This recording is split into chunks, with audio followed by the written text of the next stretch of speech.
Hello Antique and Garden Showcase friends, and welcome back to the channel, and welcome back to hot, super dry Kentucky Garden Zone 6B, which looks like the Sahara Desert right now. And we've not had rain in weeks. I mean, I can't even tell you. I mean, we've had maybe a sprinkling shower, and that's it, and it's just not enough to even wet the ground mostly. I wasn't on last week because honestly I was trying to figure out how to deal with some of this mess that's going on. The kitchen garden, non-existent anymore. Basically everything, for the lack of a better word, just fried. I mean, the squash, yellow squash, flat on the ground. This is even watering every single morning. You know, cucumbers, gone. Green beans, gone. The only thing left back there is tomatoes, and they're hanging on by a thread right now. And I mean, literally, that's about it. And you think, how can it be that bad? How did it get that bad that quick? I've told you here in Kentucky that this weather is completely unpredictable. If you remember how rainy the spring was here, it was so rainy I couldn't even get things out. Now it's so dry, I just really want to just pull everything up and just say forget it, this season's over, because that's kind of what it feels like around here. Let me flip this camera around and you can just see a picture of the backyard. If you remember how lush green it normally is here, you're going to see a big difference. Just take a look at the backyard. That's a story in itself right there. You know how green it usually is? This is all brown. This is all dead. All the way around. Squash gardens, gone. Everything back here, you can probably hear the cooling system kicking off and on periodically. It's running like 24 hours a day practically.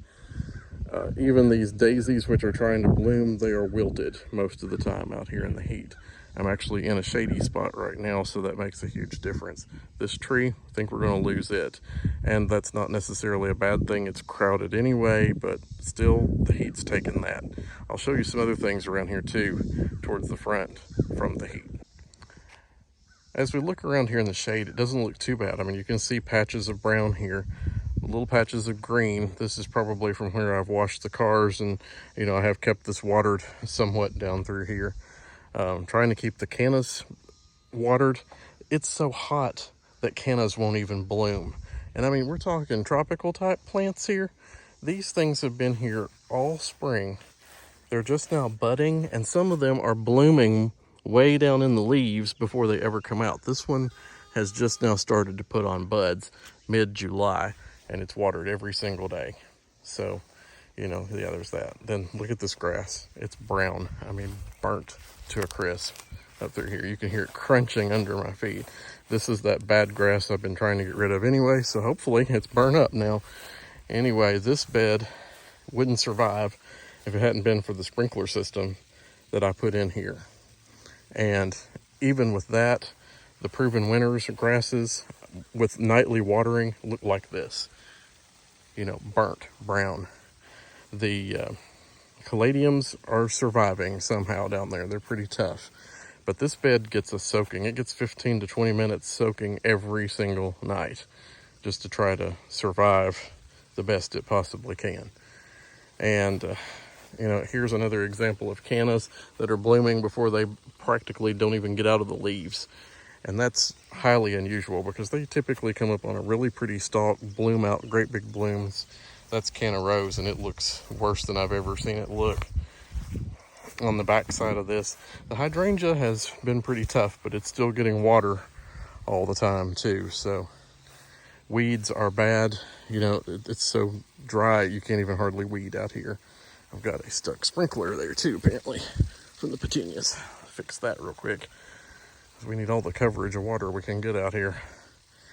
Anyway, let's look at some other stuff. I'm running drip to all the containers 3 times a day. 3 times a day, and my petunias look like this. Okay, they're watered in the morning, they're watered at night, midday, and every evening.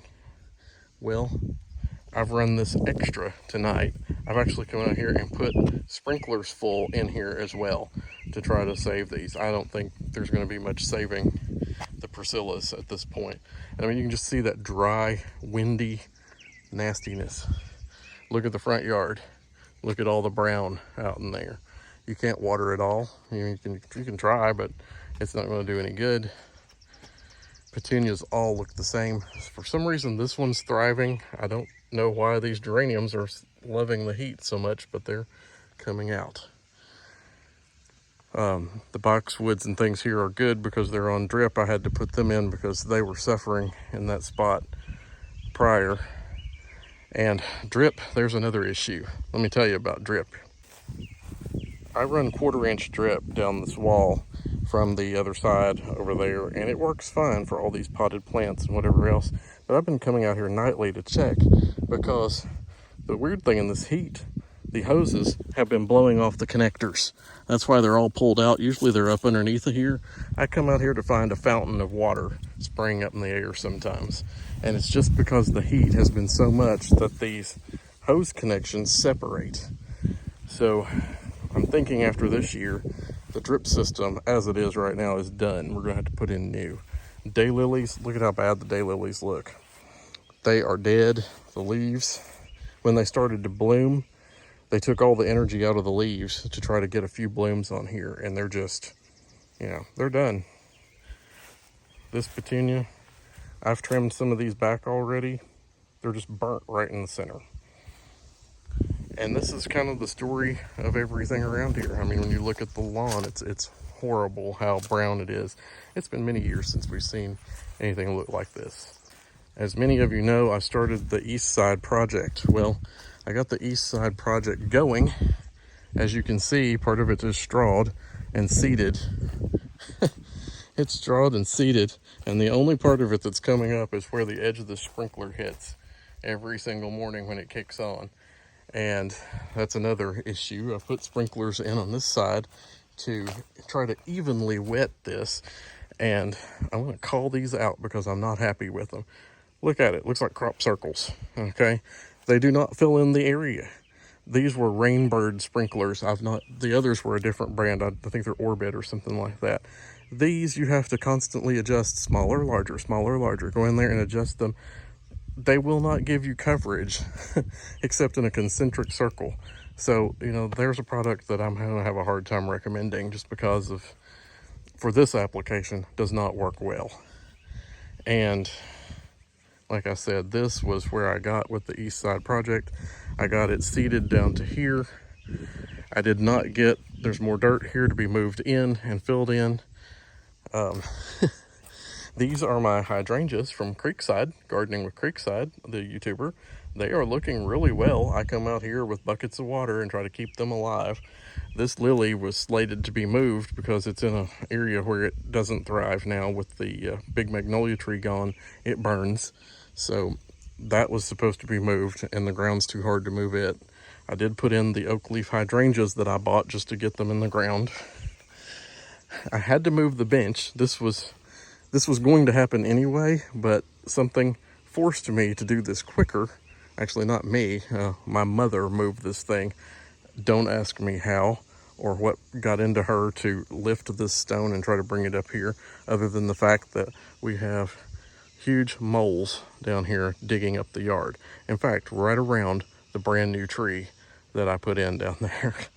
I said, talk about, if it can go wrong, it will this year, because these pests are just really, really bad. As you can see down here, we have traps set for the moles. I am not ashamed to say it at this point. They have been nothing but a nuisance.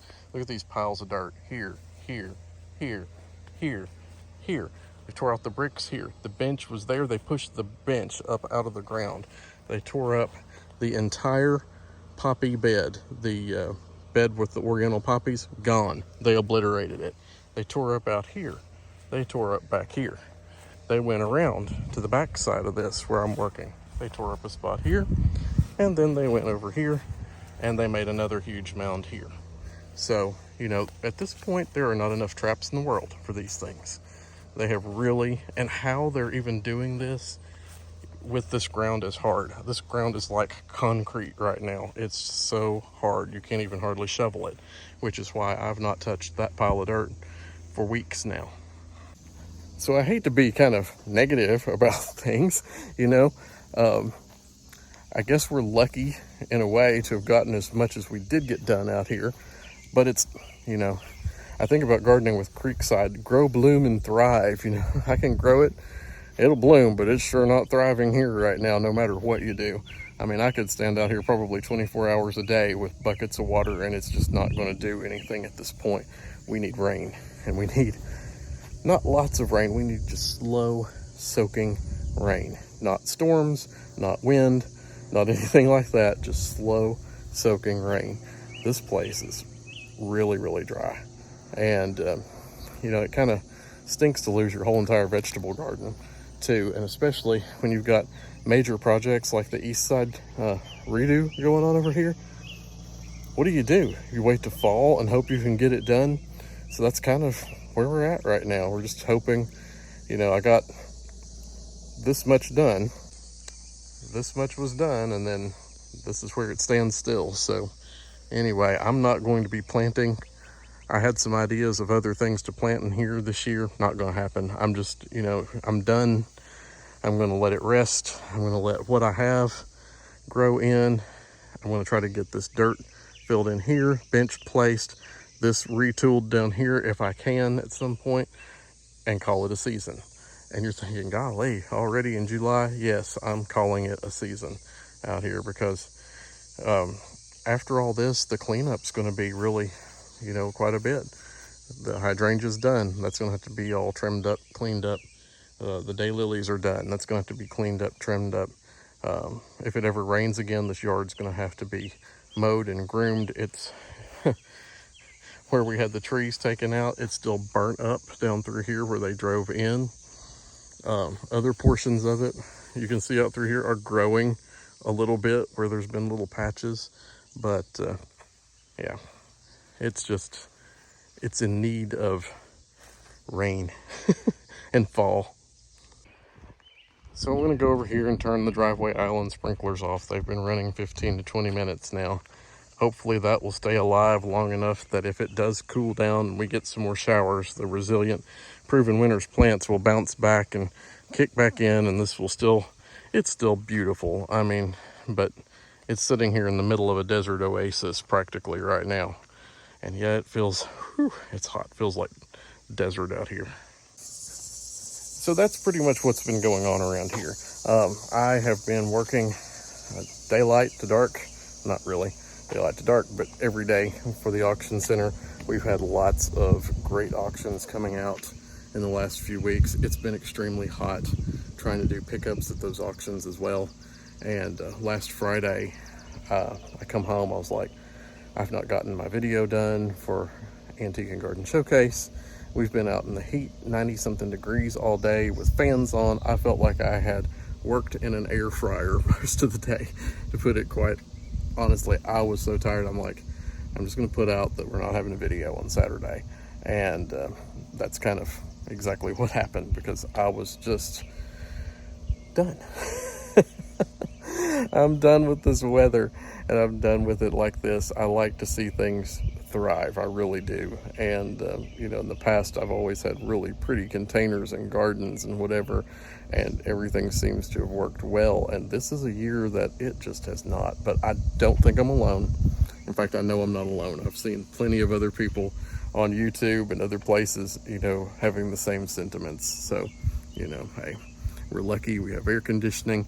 We can go in, we can water and try to keep alive what we can. So anyway, I hope you all are doing well. And maybe next week we'll go back to some antique things and be a little bit more upbeat, and maybe we'll have rain between now and then.